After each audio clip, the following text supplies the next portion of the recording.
My name is Carolina Orlov. While everybody's coming in and joining us and settling in, I'm Carolina. I'm the co-director of Charco Press, and I am delighted to be here today to welcome you all to, as I said, Julián Fuks' launch of Occupation, which I have here. And I am honored to say that it's our second book that we published by Julián. First, we had Resistance. Oh, there's fireworks in Edinburgh. I apologize for that. Didn't get that organized. Oh, I did get that organized. There's fireworks in Edinburgh for Julián's launch of Occupation. So yeah, we first published Julián in 2018 with his book Resistance, and he's now back with Occupation. And it's a luxurious launch, I think, because we have such brilliant speakers as well as Julián, of course, joining us today. And I'm going to leave Ingrid Bejerman to do the introductions. I'm going to introduce Bejerman, Ingrid, to you. But first, I'll do a little housekeeping, just so that indeed, that's one of the housekeeping items here. We would ask people, if you don't mind, to mute yourselves so that the speaker is on view, and we're recording these for your information so that when we put it up, there's no interference and yeah, just keep muted. And there'll be some few minutes, we hope for 10-15 minutes of Q&A at the end. So if you get inspired, do write your questions in the chat as we go along, and we'll make sure to ask those questions along, or at the end of the event, you can raise your hand and we'll put the questions through. The structure of the event, as I kind of mentioned, is going to be simple. I'm going to shut up and disappear, and I'm going to leave it all in the hands of Ingrid, who is the best person you could have today to talk about this particular author, Julián Fuks, but also to generate a wonderful, I have no doubt, a wonderful conversation between the award-winning Mozambican author Mia Couto, who has done us the very generous gift of joining us today from Mozambique, and also translator and author Daniel Hahn, who's Julián's faithful translator. Ingrid is a journalist and scholar and a cultural manager who specializes in Latin American cultural affairs in general and journalism. And she's joining us today from Montreal, Canada. She is many things, but among those, she's a literary consultant for sorry, I'm seeing some Daniel Hahn's already been criticized. That's great. She's a literary consultant for some of the most important literature festivals, including the Montreal International Festival and the Blue Metropolis. So without further ado, I'm going to leave you with these wonderful, wonderful people so that you can enjoy this conversation. See you on the other side. Thank you. Ingrid, show us all yours. Thank you, Carolina. Bonjour. Hi. Hola. Hola. Greetings from the colonial project known as Canada. I would like to begin by acknowledging that my home is located on unceded indigenous lands. The Kanien'kehá:ka Nation is recognized as the custodians of the lands and waters on which we gather today. Montreal, Jojake, is historically known as a gathering place for many First Nations. I live downtown, as you can probably hear. Today, it is home to a diverse population of Indigenous and other peoples. We respect the continued connections with the past, present, and future in our ongoing relationships with Indigenous and other peoples within the Montreal community. Delighted to be here. I would also like to begin by expressing my gratitude for the work of Charco Press, and specifically of director and publishing powerhouse Carolina Orlov, who I also consider a beloved friend, without which my own work as a literary programmer would be impossible. Charco's mission focuses on finding outstanding contemporary Latin American literature and bringing it to new readers in the English-speaking world, acting as a cultural and linguistic bridge for you to be able to access a brand new world of fiction that has until now been missing from your reading list. Occupation is a translation by Daniel Hahn of Auto-fictional by Julián Fuks, and it's the 26th novel published by Charco Press. So I thought I'd begin by reading out Julian's bio. Julian was due to attend our 2020 edition of Blue Metropolis, which got canceled in late March of 2020. As guess you know why, the pandemic, as we were about to launch our program. And while I hope this conversation makes up for the absence in some way, please know, querido Julian, that we're all expecting you here in Montreal, de braços abertos. So hoping to have you here very, very soon as you know, flying is permitted and a possibility. So I'll read a little bit of Julian's bio for those of you that are not yet familiar with this huge Brazilian writer, and then from there, anyway, I'll read his bio first, and then then I'll introduce you to Mia. Then I'm doing a little bit of my going in order here. I'll read Julian's bio, then I'll introduce you to Mia, and then I'll talk a little bit with Mia about Julian, then to Daniel. Anyway, we'll go along as you'll be surprised. Lots of little surprises in store. Think of this as a box of chocolates. So Julian, and with Julian being the icing on the cake. Anyway, all the mixed metaphors here. So Julian was born in São Paulo in 1981 and is the son of Argentinian parents. I feel when I read this like I'm reading my own bio, but anyway, I'm myself born in Brazil's daughter of Argentinian parents. As an author whose work has garnered several top international literary prizes, Fuks has gained recognition as one of Brazil's most outstanding young writers. He has worked as a reporter for the leading Brazilian daily Folha de São Paulo and as a reviewer for the magazine Cult. Fuks is the author of Histórias de Literatura e Cegueira and Procura do Romance, both shortlisted for the Oceanos Award as well as for the Jabuti Award. During 2017, Julián Fuks worked alongside Mia Couto as part of the Rolex Mentor and Protégé Arts Initiative. Considered by Fuks to be his most important work to date, Resistance was the winner of the Jabuti Award for Book of the Year 2016 and Oceanos Prize 2016, the José Saramago Literary Prize in 2017, and the Anna Seghers Prize 2018. Occupation is a kind of sequel to Resistance and is thus his second book to appear in English, again, thanks to Charco Press. So on that note, I would also, Mia Couto, who needs no introduction, is one of our widely considered one of the prominent writer in the Portuguese speaking Africa. He's the recipient of the Camões Prize in 2013, the most important literary award in the Portuguese language, and the Neustadt International Prize for Literature in 2014, among many, many others. Mia's first novel, Sleepwalking Land from 1992, has been heralded by some as among the best African books of the 20th century, and he has since produced an extensive bibliography. In 1998, Couto was elected into the Brazilian Academy of Letters, of which I'm a big fan. This is the book for the 100th anniversary of the Brazilian Academy of Letters. I got this from Nelly Dapignon herself, which is 1997, the year after Mia was elected the first African writer to receive such an honor. So Mia, welcome. Would love to start with you. And now that I've done all my situation and read all my little speeches, and now we can have the conversation, Mia, I would like to start by asking you to personally situate Julian's work within the Lusophone literature in general. How would you be the literary critic, and where would you place Julian's work within contemporary literature in Portuguese today? Well, thank you for the question. It's difficult to answer because it's one of its own character, I would say. I cannot compare him with anyone else that I know, maybe in Portugal or Mozambique or Cabo Verde or Angola, but maybe in Brazil, there are some other young writers that are looking the same way, in the same direction that is looking. But it is someone that brought to me my attention because he's searching for something that is really not usual in Brazil.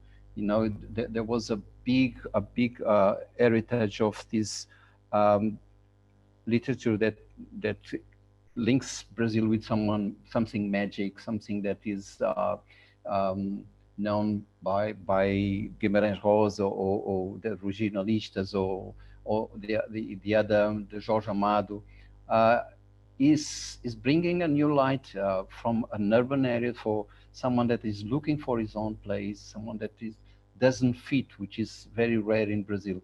To know that someone in Brazil that doesn't feel to fit, to belong, this is something very rare, I would say. Thank you, Mia, for that answer. And again, it's so much for me to reflect because I'm myself, as I mentioned, my background is also being a Brazilian, a child of Argentinian parents, and yet we're here talking in English. And the bridge, even though the countries are neighboring, the gap between them is quite significant. So it's something that I've been exploring my whole life. It's one of my life's personal themes. So I'm sorry I'm breaking the #1 rule of not talking about myself as a moderator, but this is very, very close to home. So, and what do you think, I mean, within that context is distinctive about Julian's style and the universe that he presents? Well, I think that what I feel is that it brings to us a kind of reflection about his own family, his own identity, his own place, and at the same time is bringing to is thinking about the world, about the political, ethical values, not only in Brazil but in our actual world, and the way he deals together, he put together this kind of reflection, and is not just making an essay, is writing literature. So this is very well done. It's a very deep, very sincere, very truthful way of doing this. Thank you, Mia. I just wanted to ask a personal question also in terms of encountering Julian's work for the first time. Do you remember the first piece you wrote? I mean, you read about by Julian and what you thought of it. Do you remember your first Julian experience? I remember the first time we talked, because there's a not comfortable situation where I was supposed to choose between 4 candidates for the Rolex program, tutorial program. And so it was really not, it was not me. I know I'm not the one that can judge people. So it was, I was suffering with this, and Julian appears as someone that really has, not because he shares that political and background and ethical values, but there's a story that is looking for, that is very similar to what I'm trying to look for also. So we become friends, which is really the most important thing. During that period, we realized, I told Julian from the beginning, I will not be your mentor, because there's not such a thing for me. Okay, so we will share texts, and he was reading the book that I was writing at the time. And he was commenting, he was, you know, reviewing the book, and I was doing the same thing with his text. So it was really a construction of a relationship of sharing. Thank you, Mia. And if you want to tell us a little bit, for those of you that don't know, Mia and Julian, we're going to be talking about this a little bit.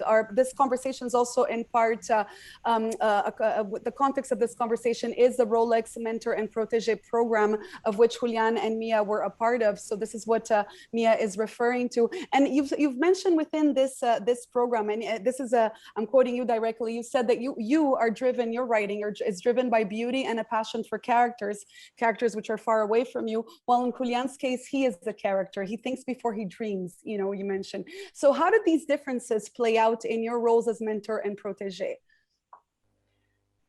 I think we were clear from the beginning that there was nothing to be changed in what Julian has begun to do. So we are both very different in terms of the style we choose, or the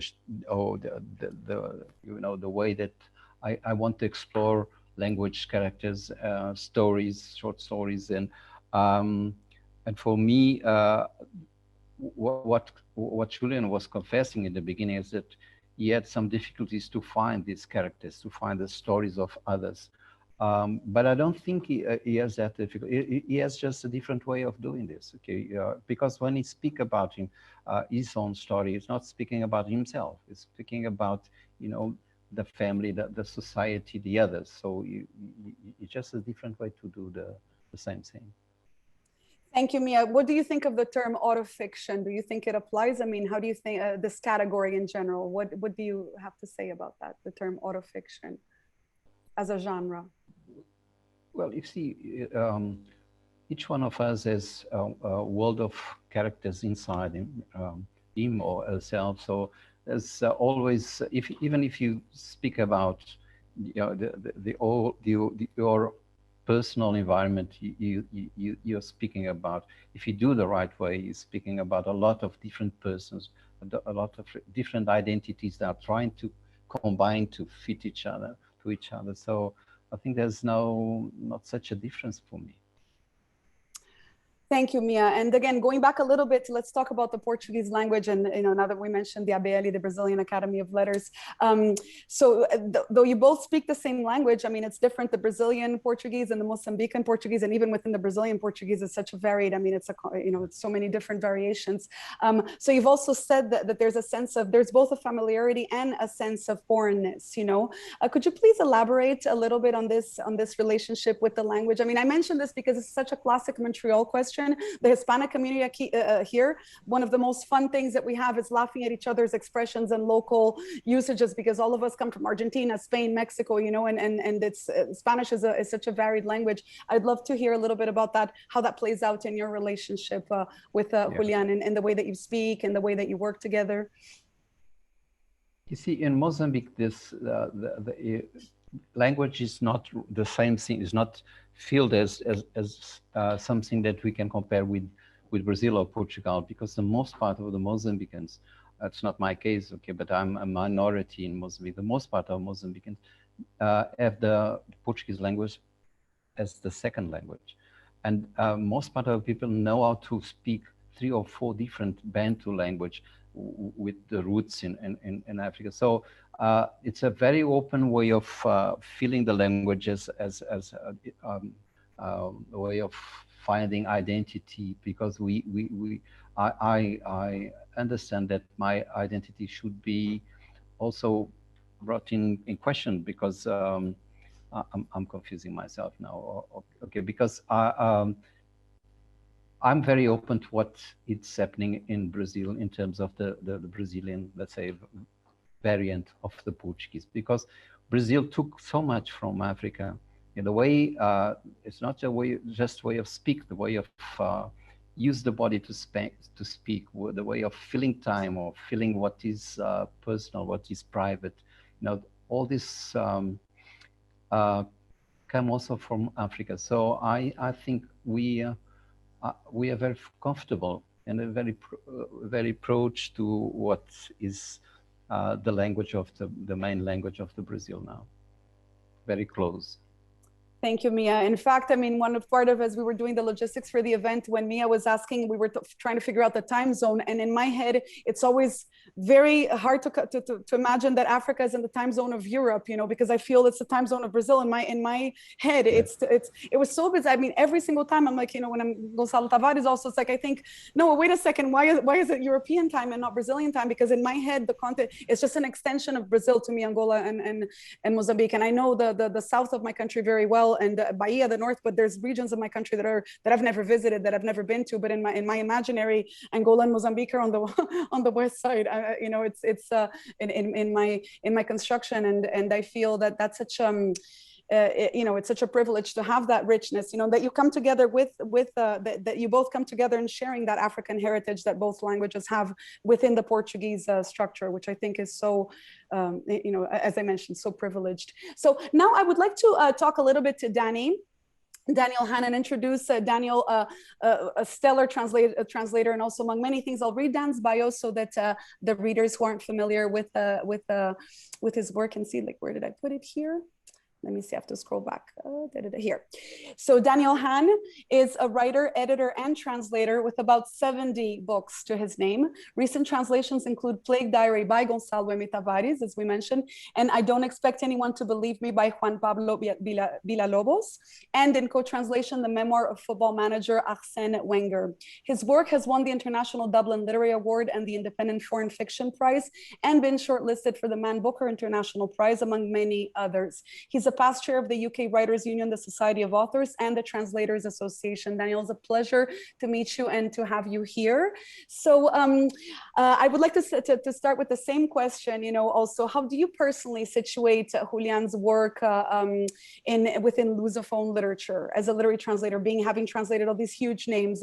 How do you situate Julian's work for you, not as a literary critic, but more as Daniel in your literary world? I think, thank you, Ingrid. I think the thing that Mia said about that there being no one who's doing quite what Julian's doing is exactly right. But in a funny way, from a translation point of view, this is, as you said at the beginning, this is the second book of Julian's I've translated, and so I feel like I'm on familiar ground in one sense. But it feels like there are some things about what he's doing that are, while it is new and unfamiliar, there are also some things that feel quite old-fashioned, and I mean this in a very good way. The things that there's something about the seriousness of commitment to literature and to the care with which literature is produced, that feels like a thing that I don't see in as many writers as I would like. There's that kind of attention to every thought, every expression of every thought, and how that's manifest in tiny little kind of moments of writing, sentences and half sentences and bits of punctuation, and that from a translator's point of view is an absolute delight. It's a challenge because carefulness in a writer requires carefulness in a translator, attentiveness to detail. But that feels like a thing that a lot of my favorite writers used to do. And so in a funny way, well, I completely agree with Mia that there are lots of things that are happening in the way Julian's looking at the world that feel like they're different from anybody else. There are some things that feel very familiar to someone who's been reading for a long time. And I should say, just in those comparisons, there's a bookshop not far from me in Brighton, which has just said today, I think, that this book is going to be their independent publisher book of the month. And there's a rather nice little description from the bookseller on the poster, which says, this book is for people, if you like this writer, or if you write like this writer. It's not really like anybody, actually. And so there was obviously some attempt to position it and say it's sort of like, it's a thing that we do very casually. It's a little bit like, Virginia Woolf, but with dragons, or so Dostoevsky with jokes. So we try and position things by comparing them to other people, but in a way that the things that make it really difficult to do that are also the excitement, I think, or the pleasure. And I think one of the things that's really interesting about the way the Rolex thing was set up and the way it worked was looking at a writer like Julian and a writer like Mia, two brilliant writers I admire enormously, who have, as Mia said, stylistically such different ways of approaching their work. And if you like, as readers, you look at them and kind of go, there's so little in common in terms of sort of the output, in terms of what comes out at the end. But when you start thinking about what they have in common, which might be in terms of thoughts about literature, might be in terms of politics, it might be in terms of thinking about what the role of literature is and how committed we are to these things, then actually in a way it becomes how we situate a writer in that context is somehow more interesting, I think. Thank you, Daniel. That was a wonderful answer, and so much to think about also. I mean, the whole question of situating authors. I wanted to ask you a little bit, let's situate the translator, for a second, because one of the things that I love, of the many things that I love about Charco is that the translators get not equal, I would say, but well, just, they get just as featured, and their work is as celebrated, and because again, it's literally, you do the job of bringing one world into another. And I wanted you to tell us a little bit about about you, Daniel, about your background, your relationship with the Portuguese language, and also Spanish, and also, if I may, just because as we were talking in the beginning, it does connect a little bit to Julian's, and to Carolina, and the Jewish aspect of it, because we have 3 half-Jews we were talking about before. We're right in the middle. By the way, Shana Tova to everybody. Happy New Year, that Julian is half Jewish, Daniel is half Jewish, Carolina is half Jewish, I'm fully Jewish, It's a really interesting thing to talk about, this notion of Jewish as an identity, as something that's far beyond a religion and much more about identity and language and culture, the relationship to the book, the relationship, the ease to work with translation. It's just an interesting, especially fitting for this time of the year as we're entering, as we're in the days of awe. So Daniel, tell us about your relationship with languages, and in particular, the Portuguese language. So I was born in the UK, brought up in the UK. English is the only language I can do this in. It's the only language I can feel expressive in. But I've been surrounded to some extent by both Portuguese and Spanish my whole life, because my mother is from Brazil, who came here and only spoke to me in English. My father was from Argentina, came here and they both only speak to me in English. And so even though our language in the home as I was growing up was English, I've had those 2 languages around because I used to go to Brazil every year, my family, my grandparents, aunts and uncles and so forth. And so when I'm translating, I translate Portuguese is the language I translate the most, but when I'm translating Brazil, it's when I feel the most, it feels like I have the most direct kind of shortcut to this language. Is when the language is sort of most deeply in me, and I can feel the nuances more easily, more readily. In relation to translating Julian and the first book in particular, though, there is an extra little thing, which is my father, he's from Argentina, but his family was from Europe and they were Jews. And my parents are both psychoanalysts, which means, and the same generation, I think, exactly as Julian's parents. And so I have the either the blessing or the curse, depending on how you think of it, of having Latin American psychoanalyst parents, which means that Resistance, particularly the book that came before this one that we did a few years ago, even though a lot of our parents' kind of biographies are quite different. My parents ended up here, and they weren't involved as Julian's were in the kind of militant movement in Argentina. But at the same time, there are so many moments where I felt like I had little kind of shortcuts in that first book, because the references were things that were familiar. There's mention of Wilfred Bion or someone, I can't remember, some of the analysts on whom who my parents were reading outside my crib, sort of thing. And so I felt like that there are linguistic but also kind of very curious cultural and generational connections I had to Julian, which is very different from, I've translated 50, 60 books from writers, scattered around the world. Because I translate Portuguese, Spanish, and French, that means I translate from 35 countries potentially, including countries I've never been, including, versions of languages I've never really had comfort with as a speaker. And Resistance, I think, felt like if I had Portuguese, of which I was not ashamed, the Portuguese I would have would be the Portuguese of Julian and Resistance. I think that's if my parents had brought me up sensibly bilingual or trilingual, I feel that is kind of as close as it would get. So it felt with both of these books like I'm, insofar as I'm on solid ground ever translating, that was as close as it ever gets. Thank you, Daniel. Again, I relate to so much of both of you, and I'm going to get both of you confused, with the 4 parents of 2 sets of parents that are psychoanalysts here. In the process itself, it's interesting because Julian, among many things, Julian, and you were talking about the attention to language. Julian, I think, has a PhD also in literary criticism. So he comes from which he shares with me also, a background in an academic background, a background as a journalist. It's just really interesting, as I mentioned. But what was it like? I'm not a translator though.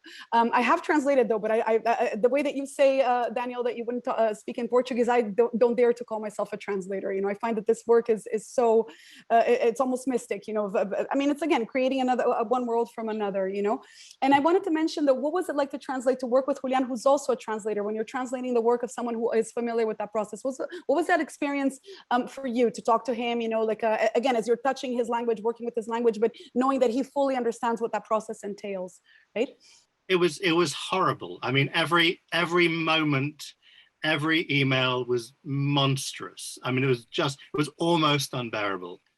No, it was a huge pleasure for lots of reasons. One of them is, I always feel like my ideal author to translate is someone who has very good English, but also a bit of humility about their English, but also someone who understands what the job of the translator is.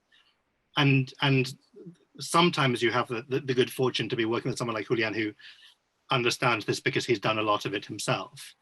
But to have someone who's, as Julian has always been with the books we've done together, incredibly generous and incredibly patient,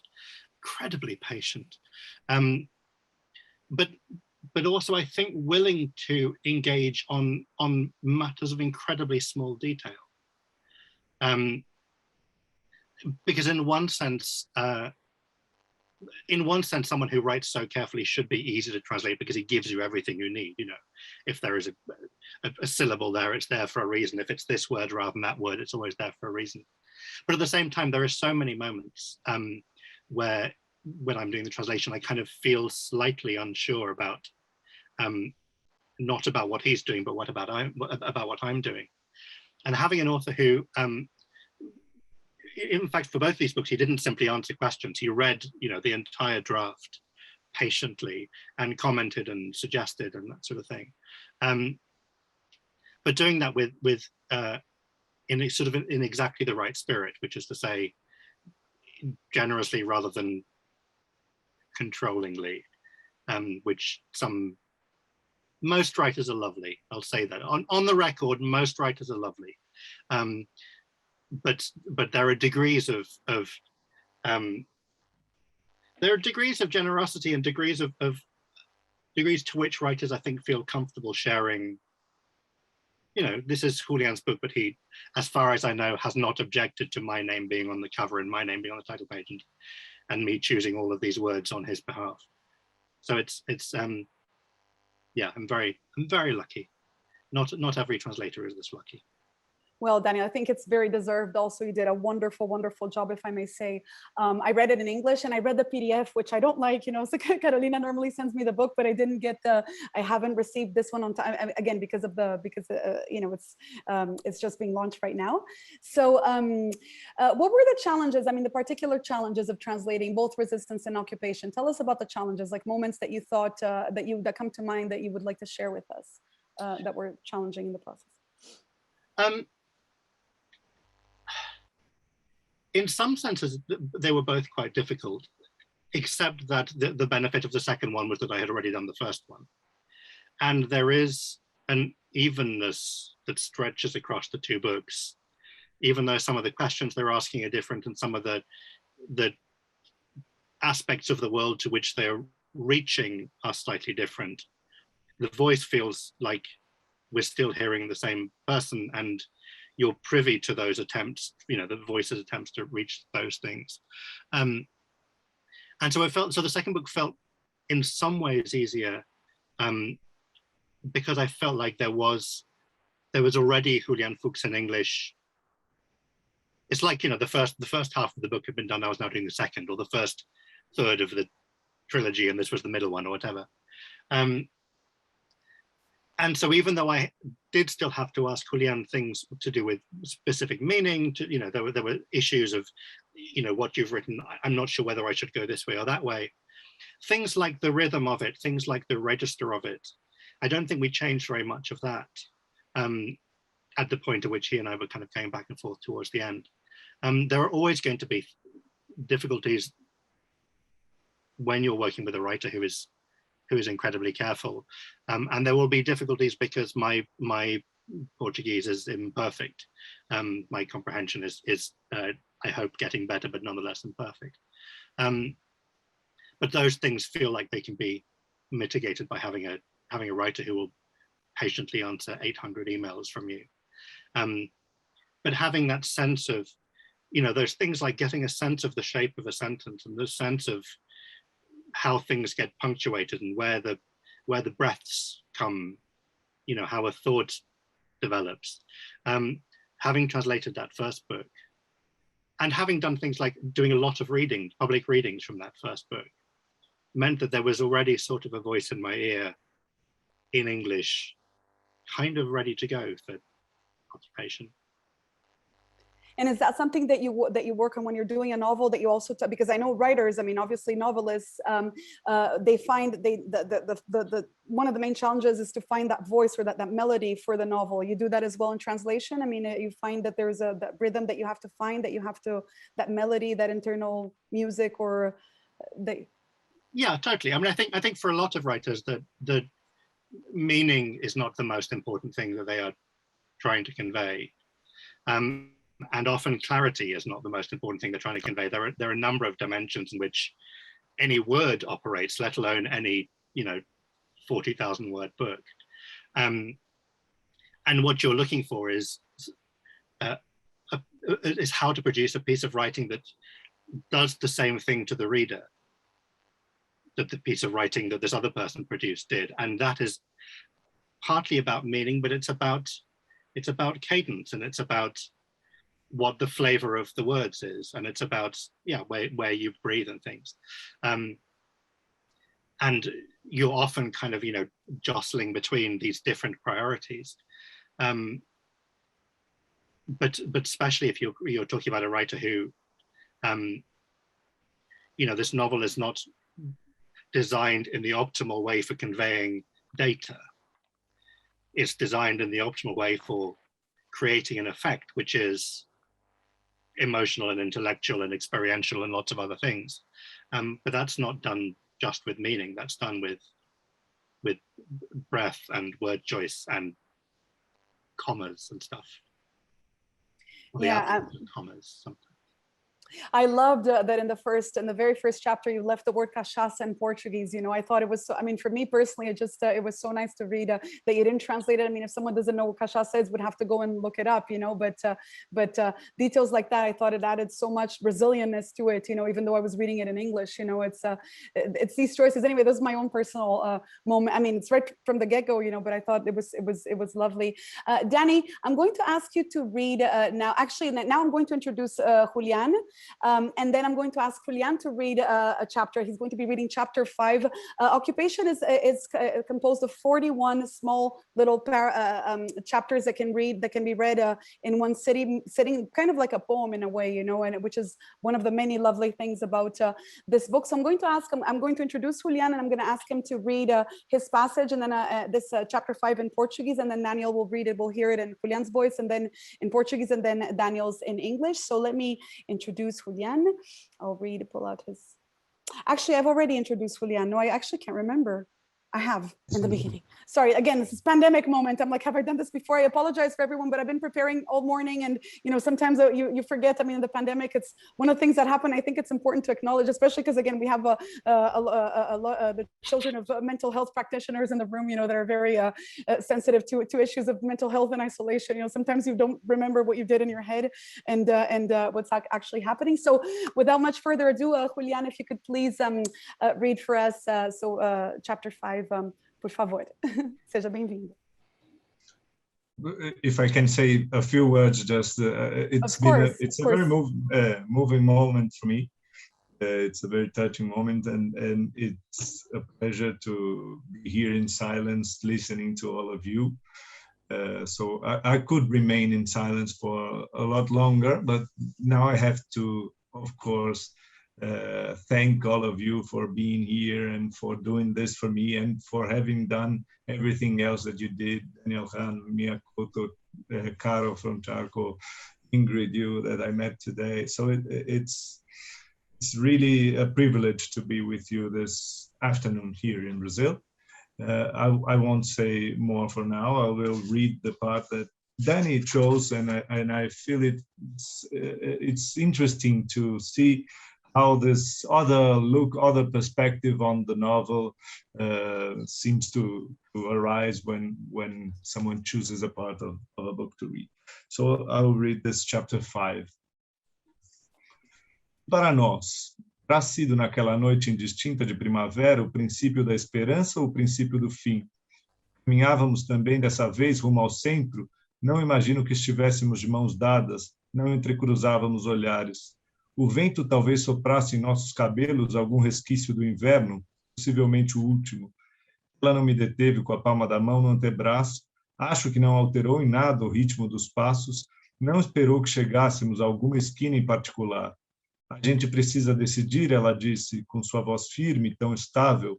A gente precisa decidir se vai ter um filho ou não. Mais de uma década, a certeza do não havia sido uma de suas convicções mais enfáticas. Desde os tempos da faculdade, eu a ouvi afirmar aos mais insistentes e inadequados que não queria ter filhos, que nunca quis ter filhos, que nunca iria querer ter filhos, que uma mulher não precisa ter um filho para viver qualquer plenitude. É estúpida essa obstinação em reduzir o feminino à maternidade. E eu admirava tanta verve, gostava de testemunhar o desconcerto de seus interlocutores, o modo como se viam impelidos a contrariar tal firmeza e acabavam perdidos em alegações insustentáveis. Eu talvez calasse, o que me cabia era calar, mas o caso era que aquilo me atraía muito além das palavras, me atraía a sua convicção, sua capacidade de sustentar uma certeza com tamanho fervor. E, no entanto, eu queria ter filhos, sempre quis ter filhos, sempre iria querer ter filhos, eu acreditava contra toda a lógica que um dia convenceria a me acompanhar nessa vontade. Em anos recentes, com toda a discrição, sua certeza se fizera menos enfática, logo menos certeza, ganhando aos poucos os contornos de uma dúvida cada vez menos adiada. Um dia, quem sabe, daqui a 10 anos, daqui a 7, daqui a 5, ela dizia de passagem nos momentos de intimidade, enquanto o corpo não dê sinais de cansaço, enquanto as costas não acusem o peso adicional. Naquela noite de primavera, então, naquela noite que sobrava o último resquício de um inverno, quando ela afirmou que precisávamos decidir se teríamos um filho ou não, naquele instante, em nada pude me surpreender e entendi sem dúvida alguma que não havia ninguém a convencer, não havia nada a decidir. Muito obrigada, Julián, por essa leitura. I'm going to do a little reaction here to the virtual class. Yes, thank you, Julián. A privilege to listen to you. Daniel, now we can hear you, Julián, in your voice. You're muted, Daniel. I read much better when I'm muted. It was going very well. You don't know that, but you have to take my word for it. That was amazing, that beginning. As Julián said, I suggested this passage, but actually, I don't think there is a chapter in this book that wouldn't make it a great, complex, rich reading. This is chapter 5. And for us, could that unremarkable spring night have been the beginning of hope, or did it confirm the beginning of the end? This time we were walking again towards the center. I can't imagine we held hands. We didn't exchange glances. Perhaps the wind blew through our hair with some leftover trace of winter, maybe the last. She didn't hold me back with the palm of her hand on my forearm. I don't think anything changed in the pace of our steps. She didn't wait for us to arrive at any particular corner.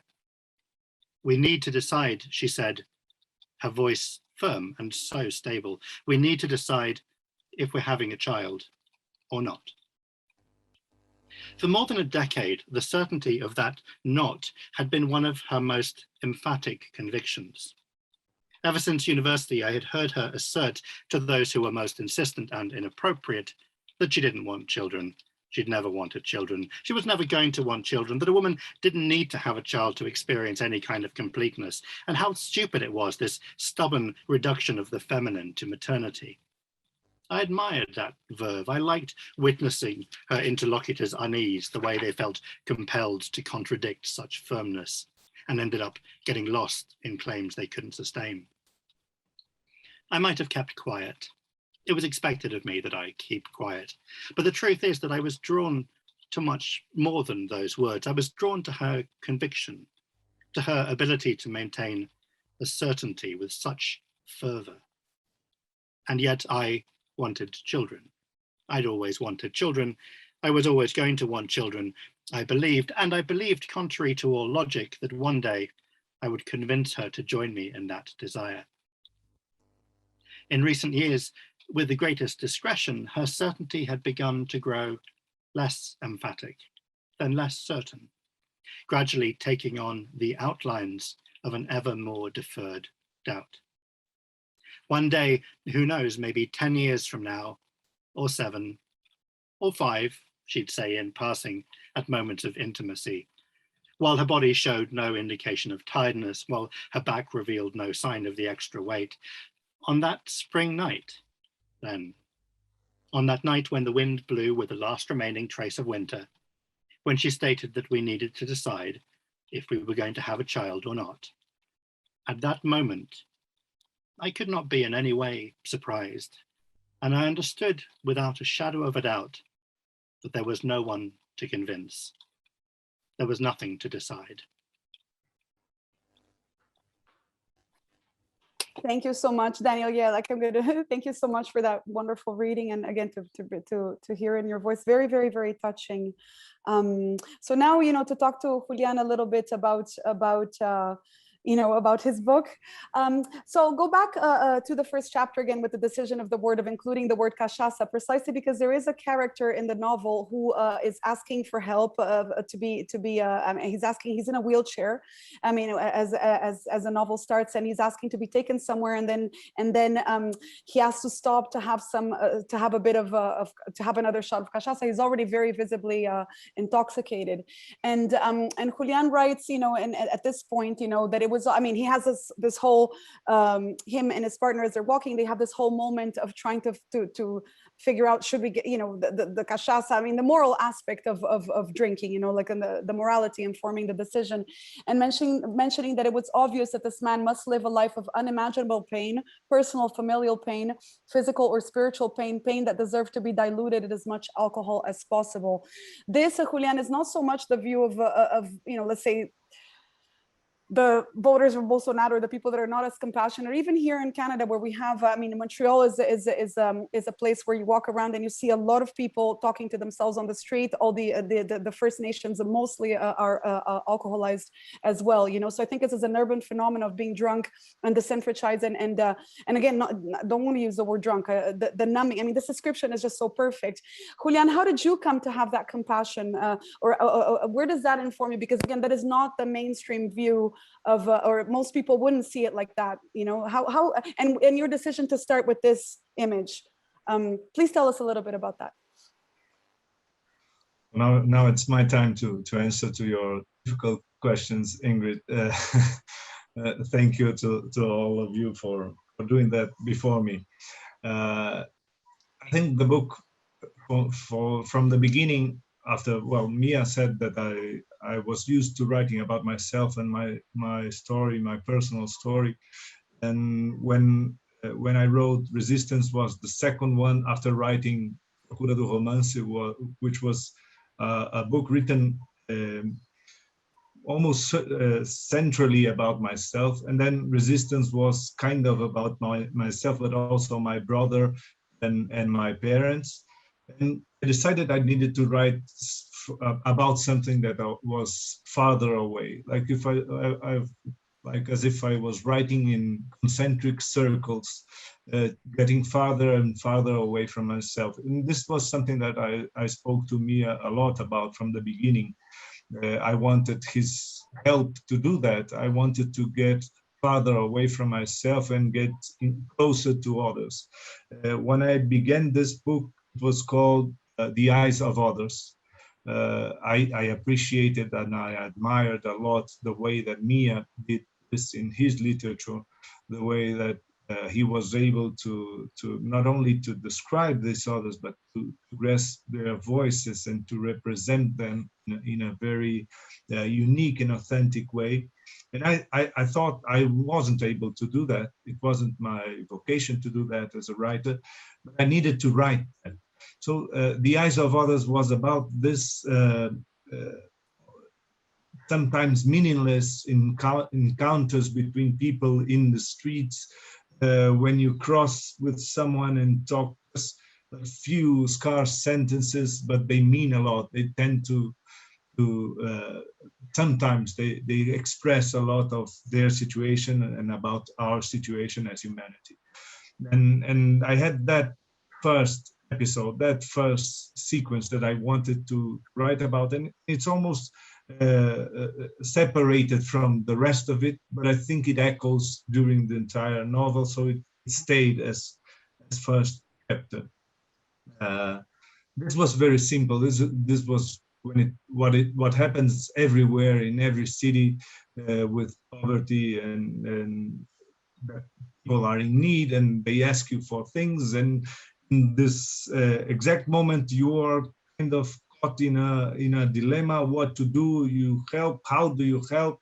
Is it useful to help? Is it meaningful to help? Are you doing something for them or not in that precise moment? So it's a very common scene, but I think if you think about it for a while, if you let it touch you, it becomes something else, and it becomes something greater. That's what I tried to do in that first chapter. Thank you so much, Julian. I hope my questions are more stimulating than difficult, you know. So maybe here's one that I hope you'll find stimulating.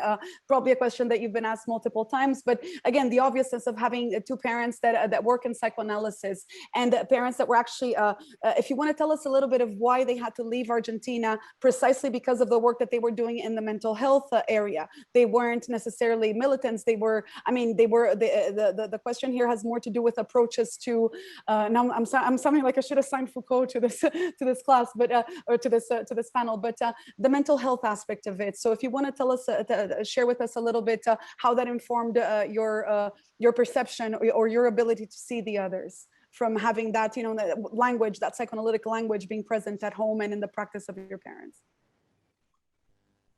Yes, your questions are very stimulating. Just to answer this part. I hope, you know, I don't want to put you like, oh my God, they are difficult because they are stimulating. I think okay, that's the thing. Thank you. That's very flattering. I wasn't looking for a compliment. You know, just my goal is that, you know, that I find if you're bored answering the question or like saying, oh my God, here I go again, you know. But anyway, Julian, answer the. Sorry, I didn't want to interrupt. I think the interesting thing in our family history was that they were in fact militants. They hide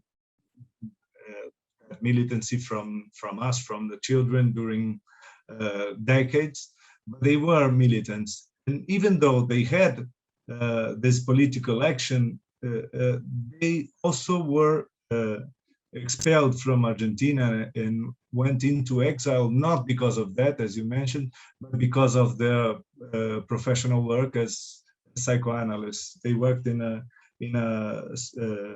mental health hospital there. And one thing that was important and I think very clear is that everything is connected. Every area is connected. If you have a certain way of looking to the world and looking to the problems of our society, you are as dangerous as any other militant for the military. I think this idea of having everything connected and everywhere connected is part of what led me to write Occupation itself, because, well, it starts talking about this man, this ruin of a man, and with the sentence, every man is the ruin of a man. And this idea of a continuity of ruins, that tragedies, social tragedies, political tragedies, persecution, exile, everything relates to other experiences in other parts of the world and resonate in other contexts. This is what I wanted to write about, and that's why I went into that building after deciding to write about others. I went into that building, occupied building in the center of São Paulo, and started hearing the stories of refugees that came from Haiti or Syria or Congo or Peru. So it was something that I felt that in those stories, everyone was implied. We were part of it. It's not this story of another person. Like Mia said, we have many people inside ourselves, but we are also inside the others. when these people told me their stories, I was hearing them and myself at the same time, and I was trying to grasp their language and my language at the same time, and everything became a sort of a continuity. Then was this other part that relates a lot with empathy, which you mentioned in your first question. Not only oppressions are international and interconnected, but resistance is also interconnected. So this kind of struggle to survive, a struggle to begin a new life in another context, this is something that we are also learning from one from another and trying to create it collectively. That experience in the occupation, in the occupied building, was very important for me to understand this collective aspect of struggle, of fighting. Thank you so much, Julian. I mean, I'm so tempted to ask you so many questions about how this particular approach would relate to your journalistic practice, because we're taught, the doctrine of objectivity, to remain distant and to have this ideology of being separated, or to report to the reality as, with an objective lens, as if such a thing were possible or even desired, But I'm going to actually stay with empathy, because I want to bring in Mia a little bit and our letters exchange. But first, I want to ask you one particular question. The first line of the novel in Daniel Hahn's wonderful translation reads, as Julian wrote, "Every man is the ruin of a man I might have thought." And the epigraph, the second epigraph of the book has a quote by Mia Couto, which says, "There is no such thing as someone's blood. With every person who loses blood, we all bleed." And that's from The Sword and the Spear in the translation by David Brookshaw. So it's this idea again of empathy, of compassion, which is very Buddhist and very Jewish. This idea of God being one, like Adonai Echad, and the idea of all of the oneness, of all of us being one entity, which is very far from, the discourse of Jair Bolsonaro and the people who vote for him, which, I mean, I would find the least empathetic. I mean, where their symbol is a gun and there's me versus them, and the discourse of that Bolsonaro emphasizes very, very heavily is the us versus them, and in a discourse of violence, in other sense, like zero empathy. That's one of the things that I find is the most disturbing to me about not so much Bolsonaro in itself, but also the people that elected him en masse. I think it's if that person speaking resonates with you, then that's something. My Brazilianness, that Mia was talking about, all the African influence, everything that I think is Brazil has nothing to do with that. So Julian, tell us a little bit about the Brazil of Bolsonaro and the reality of Brazil that you're writing in, and the state or lack thereof of empathy in Brazil, as with the pandemic. I mean, especially Brazil being the second or third highest country in terms of deaths and anyway, in this time of Bolsonaro, and also within the crisis, especially as we reached in April, tell us a little bit about, I mean, a question for Brazilian expat. What was it like and your experience, and situate the book in that context for us? Yes, well, it's a important moment to ask this question, because yesterday we had very strong political manifestations that meant actually an attempt or a farce of a coup, of this auto coup that Bolsonaro could do, closing the Supreme Court and attacking the Congress. So it's a very dramatic moment to talk about that, and I think it was escalating from the moment in which I started writing Occupation. So when I started writing Occupation, I had a feeling of urgency, of this very strong presence of political chaos and political and confusion and crisis. So I felt that I had to respond in a certain way. I had to respond in any way.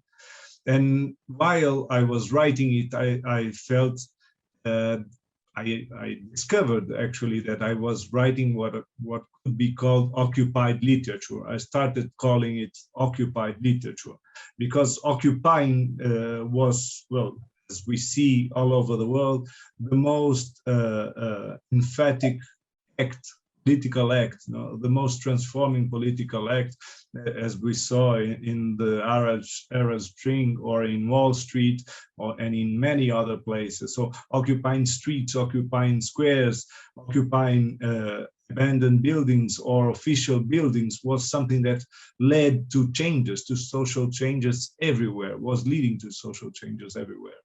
And then I started thinking, well, maybe there were other more abstract ways of occupying, and literature could be an abstract space to occupy. So it would change its function, if we could say that. For a while, streets and squares change their function and become something else, and then they go back into being streets and squares. And literature could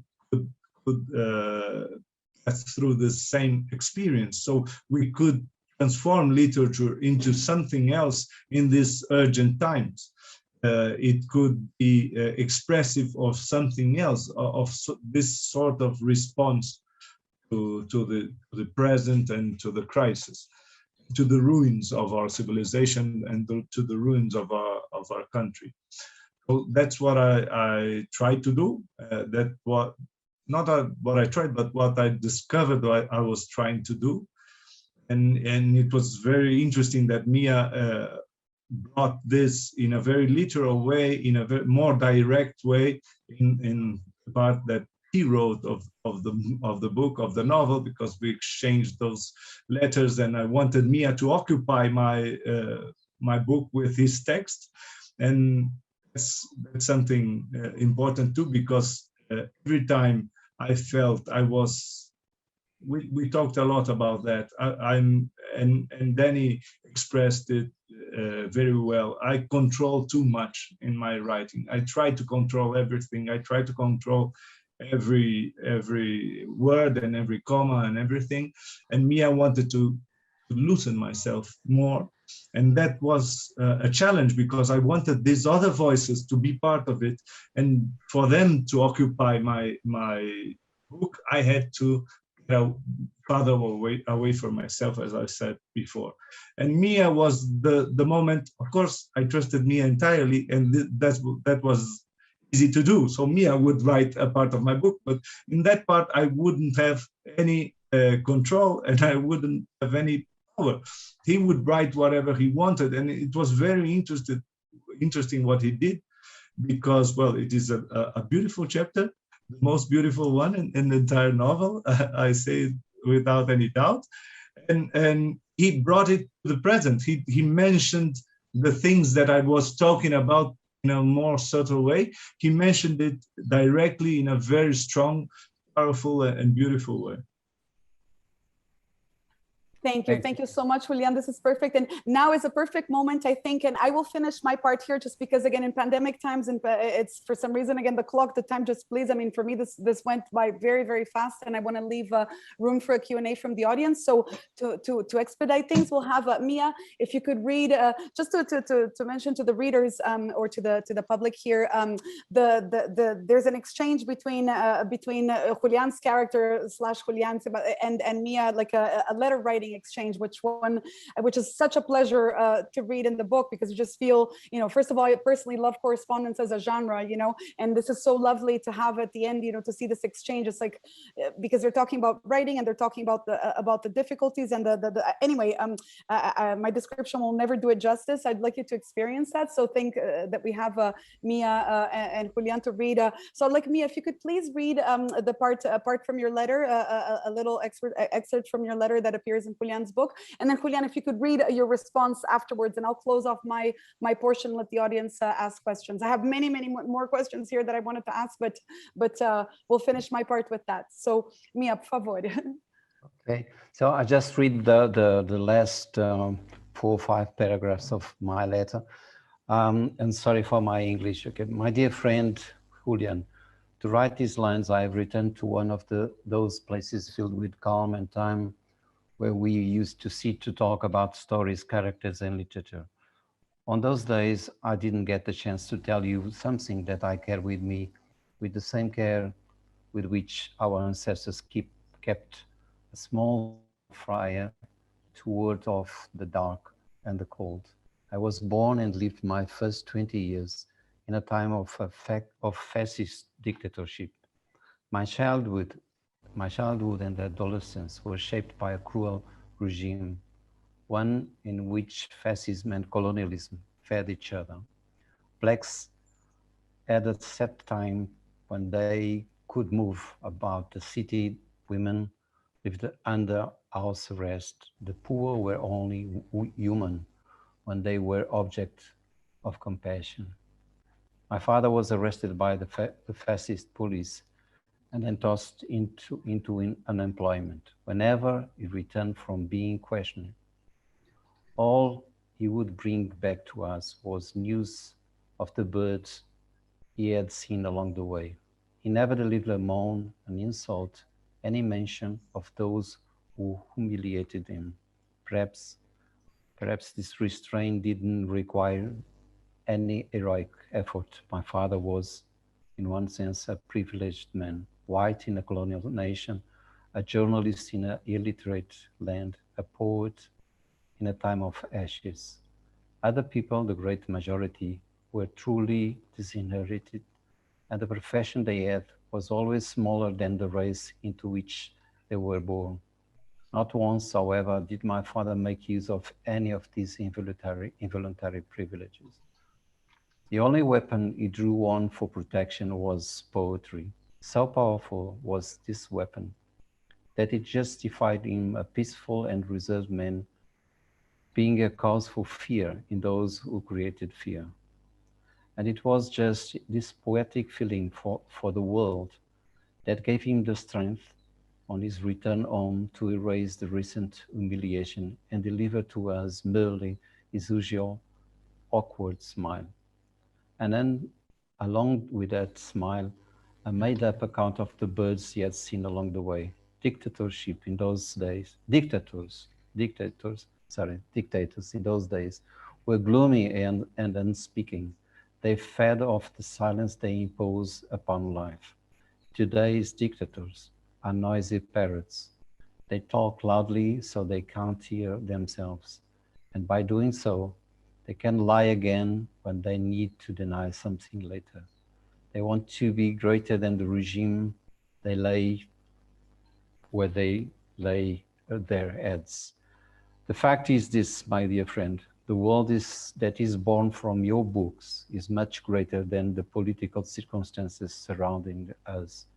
Literature ought to assert its own sovereignty, and invent birds that in turn invent a new sky.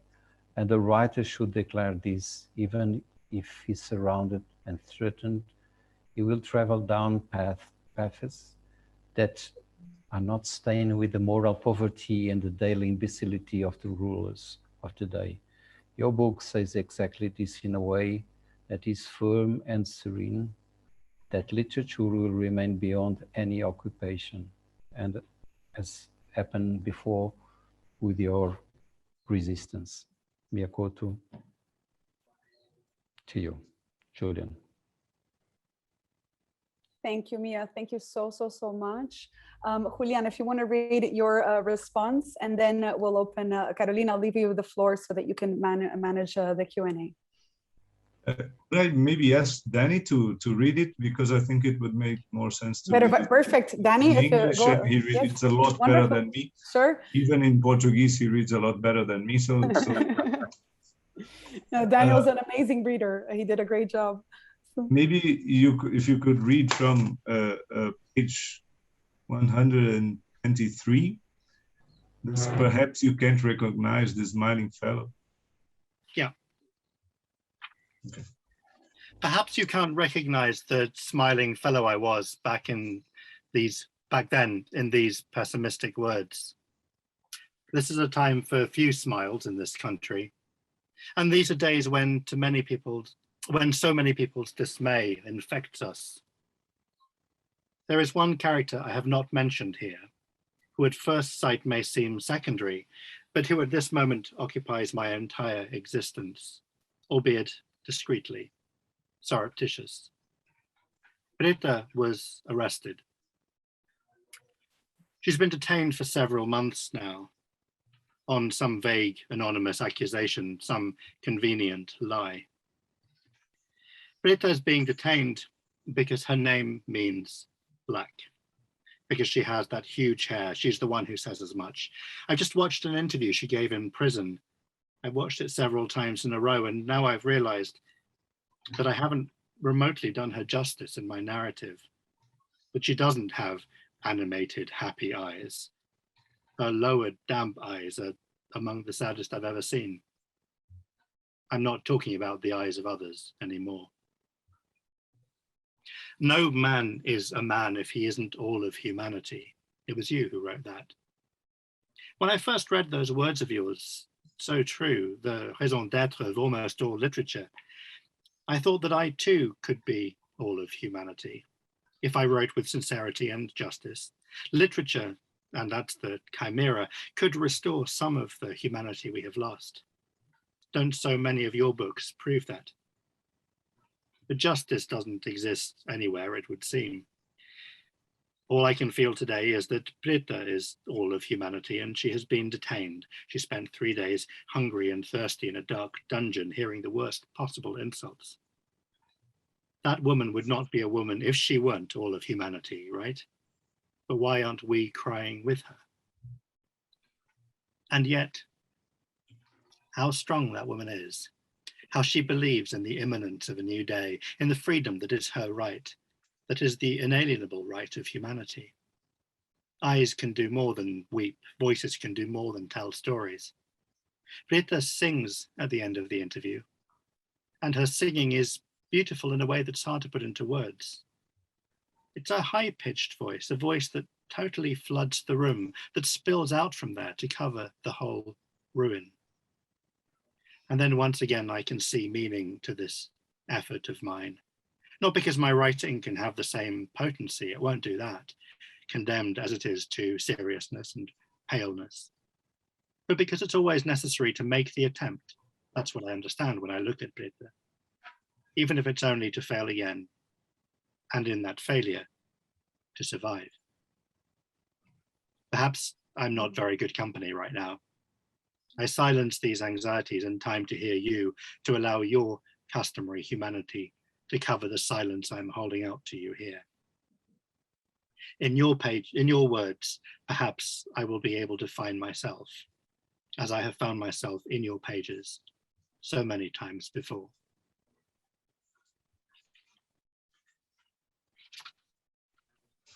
Nice. Can I just say, can I just add something? I was just thinking when you were asking Ingrid about that thing of empathy being about how everything is connected and everyone is connected. And there's a really powerful moment in the book, which I was remembering, where one of the characters, Najati, who's a Syrian, talks about how all of the people in this occupation, all the people, everyone is in the same family. And then there's an amazing moment where he, through Julian, sort of takes what you think he's talking about and kind of turns it upside down. And the flip side is this idea that we are all connected to each other isn't necessarily a reassuring thing, because he says what it means is that when we do violence to other people, we are doing violence to ourselves and to all of humanity. And it's a very sobering moment, but a very powerful moment of thinking about, rather than that kind of sentimental idea, if you like, we're all family, we're all the same, we're all connected. Actually, the implications of that are not necessarily optimistic, and that failure of empathy or describing is somehow even more horrific if you start with that belief.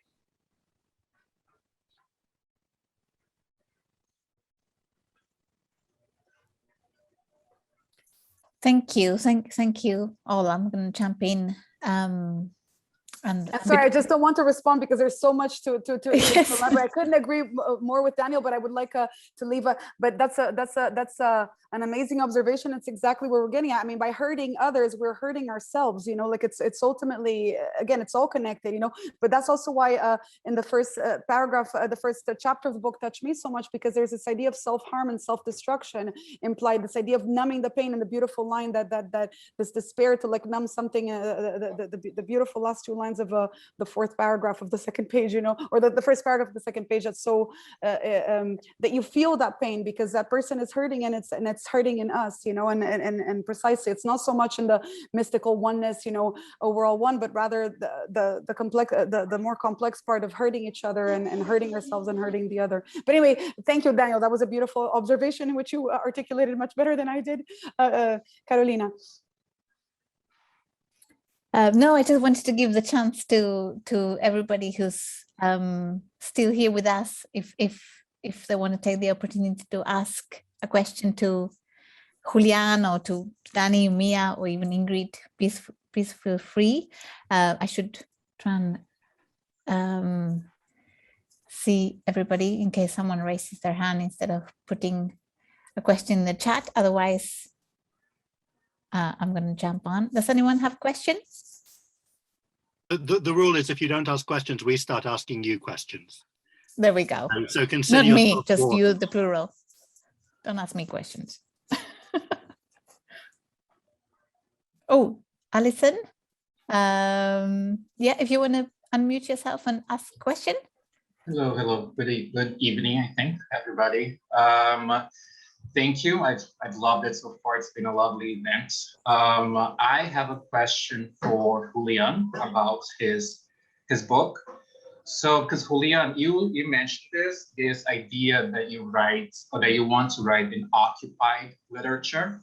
Something you also mentioned, I believe it was in Fleetly 2016, your desire to write a politically charged literature.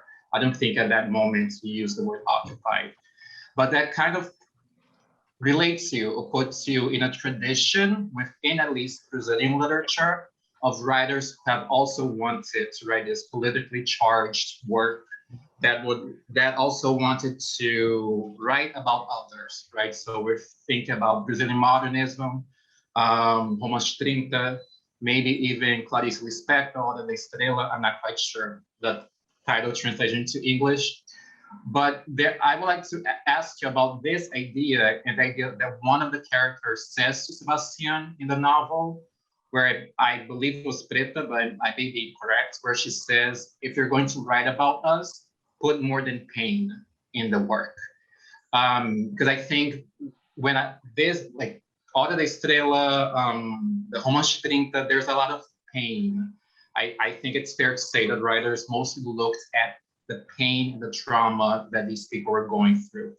I would like you to speak a little bit about this idea of writing about others' pain and trauma, but putting more than just that into the work, if you will, please. Well, thank you, Alison, for your question. It was very good to have the opportunity of talking a little more about that, because actually, I think in 2016, I didn't say anything about occupied literature. I wasn't thinking in those terms by then. I was thinking about political literature. That was my main preoccupation, and I know it was part of a tradition, not only in Brazil. It was something that in recent years was kind of not well seen in our scenery and in other sceneries, because, well, people tended to say, mainly in academia, that literature and politics shouldn't mix, that the literature has no function, that it doesn't need to try to answer to anything or to react to anything. And I started studying more and more what happened in other times, and started seeing that it was something almost of a cycle. So at some points, people said literature and politics shouldn't mix, and then 5 or 10 years later, they say no, they should. it tended to variate more throughout time than from one writer to the other in some points.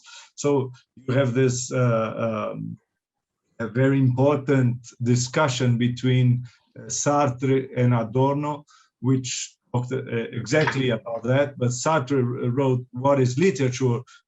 Suggesting that literature should be strongly taken by a function and a way of changing the world.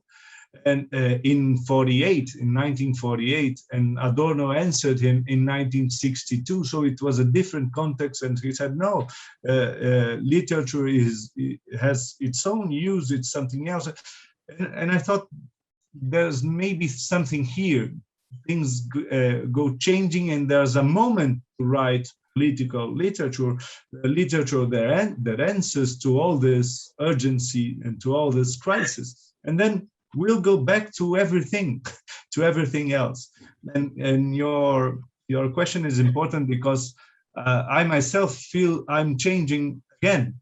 Not because I want literature not to be connected with politics, but after it got here in Brazil so serious and so dramatic, and people started talking about Bolsonaro and about nothing else every time, only this situation and the way that we can't escape it, my idea shifted a little, and I thought, well, we need occupied literature, but we need more than that. We need political literature, but it must be more. It must relate to other things, personal things, intimate things. It must have the present experience, but also the past experience. It must try to look for a future and not to conceive the end of the world right here, right now. So it was something that I'm now starting to talk about something a bit different. It's not exactly not only occupied literature, but total literature. I don't know if that makes sense in English, this other way of stating it, but it's total literature. The literature made of a totality of occupation, of a totality of feelings, of sentiments. So we should write political literature, but our political books have to have something else too. And this is the part in which it was not Eta who said that to me. It was this Haitian woman that came from the earthquake in Haiti and was telling, well, everyone asked me only about the earthquake, where I was, what happened with me, with my family, with my life. And we need to talk about something else when we talk about Haiti. So it was something important to hear and something important to express also in the book itself, and that's something that has been moving a lot my own thoughts on literature.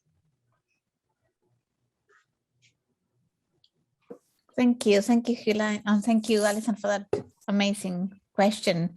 Very pertinent. That's a question I had myself in my head to ask Julián. So does anyone else want to ask a question?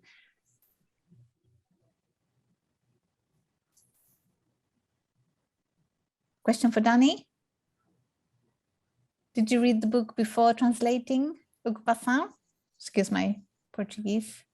I didn't. I mean, so the normal thing, I like not to read books before I start translating them, and I like discovering them in the process of translating them. And this is particularly true about a writer like Julián, who, having translated Resistance, as soon as Occupation came out, I knew that there was, and this is maybe very presumptuous, but I knew that there was a good chance I was going to translate it. And so I knew that it was one of those things I was going to kind of save for that moment. But actually, it was a slightly curious one in this case because of the timing when Julián was working on this. I translated the first couple of chapters as part of the Rolex program. I think it was for the event you were doing in Berlin, maybe when we were all in Berlin, whenever it was, 3 years ago. We did just the first couple of chapters of this. And then Granta asked to publish maybe the first 4 or 5 chapters. So I did the first 2 again, and then the next 3. And then I think Julián's publisher in Brazil, Companhia das Letras, asked me to do a longer sample. And so actually I did, chapters 1 and 2, and then 1, 2, 3, 4, 5, and then 1, 2, 3, 4, 5, 6, 7. So even though I didn't read the whole thing before starting, by the time I came to do the book, you know, end to end for Charco, I had translated that opening and been over it and over it and over it so many times, including many times with Julian.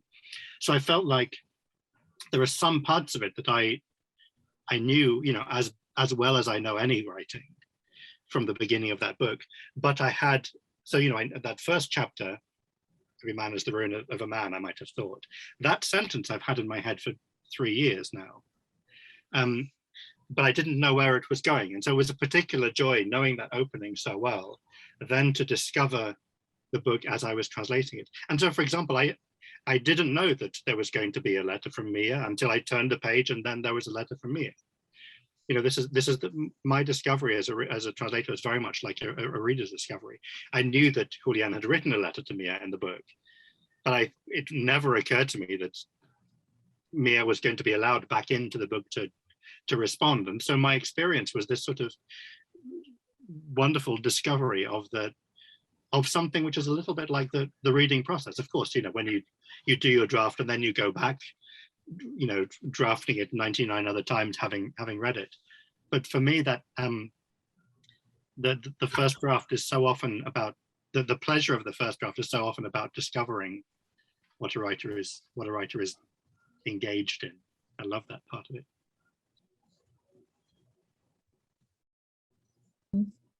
I think we're going to allow one last question from the audience, and then we're going to let everybody. Yes, oh, there's a question for Mia. How did it feel to find yourself quoted in the novel by Julian?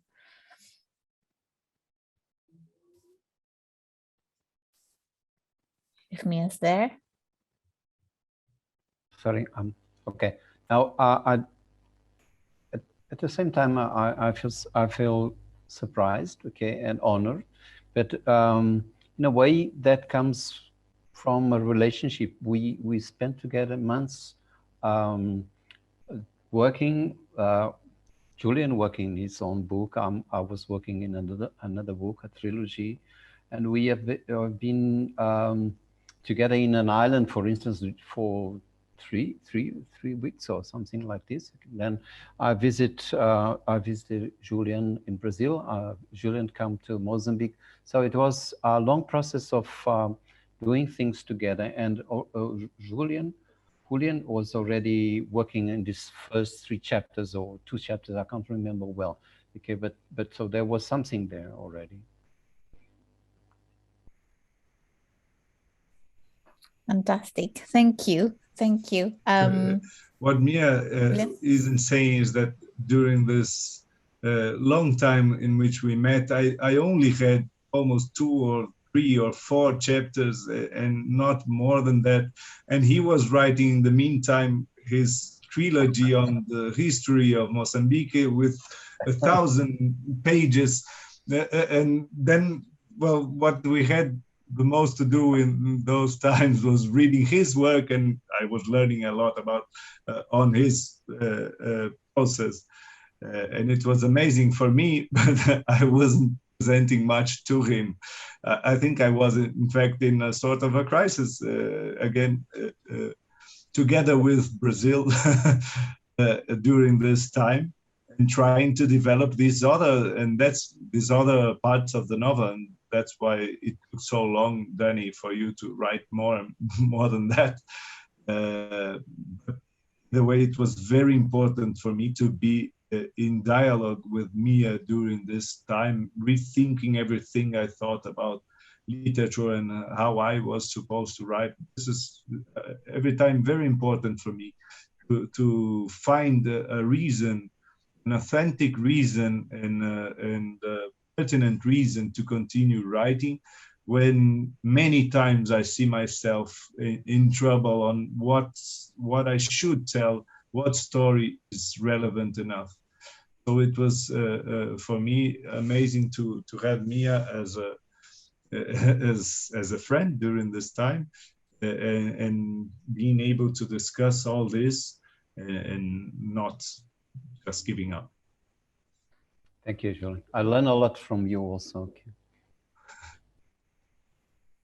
You should stop because you're going to make us cry a lot. It's very refreshing to hear you all talk, and especially you, Julian. I have a lot of questions to ask you, but I'll stop boring people. But this passion about what we're here for, all of us in our different positions, as it were, including readers, our readers. I think it's refreshing to renew that energy, that importance, that drive of what we're all doing again in our different positions that are fluid as well, as readers, as writers, as translators, as citizens of the world who are conscious of the people next to us, of the other. So on that note, I think we should say goodbye and say, at least from me, thank you everybody who's made it today, and thank you Julian, thank you Mia, thank you Danny, thank you Ingrid. It's been an absolute pleasure, quite an honor to be here and to be bringing all of you together. So thank you so much for being here. Thank you. Bye. Thank you, all of you. Thank you. Bye. Bye for now. Thank you. Bye. Thank you.